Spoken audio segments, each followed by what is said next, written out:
Which number is larger, তো এই দুইটা সংখ্যার মধ্যে কোন সংখ্যাটা বড়। তো এটা জানার ক্ষেত্রে প্রথমে আমাদের দুইটার ঘাত বা পাওয়ার সেম করতে হবে। তাহলে 150 এবং 200 এর গসাগু কত? 50। আচ্ছা, তাহলে 150 কে যদি আমি 50 দ্বারা ভাগ করি তাহলে থাকতেছে কত ভাইয়া? 3। তাহলে 5 কিউব টু দি পাওয়ার 15, মানে 3 5 15 150। এখানে 200 কে যদি 50 দ্বারা ভাগ করি তাহলে থাকতেছে কত? 4।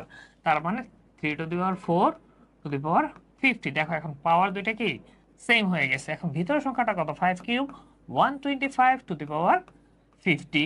3 টু দি পাওয়ার 4 হচ্ছে কত? 81 টু দি পাওয়ার 50। তাহলে 125 বড় না 81 বড়? আমরা জানি ঘাত দুইটা সমান হলে এটা আর ম্যাটার করতেছে না, এই দুইটার মধ্যে যে সংখ্যাটা বড় সেটাই হচ্ছে বড় সংখ্যা। তাহলে বলতেই পারি ভাইয়া এই সংখ্যাটা লার্জার।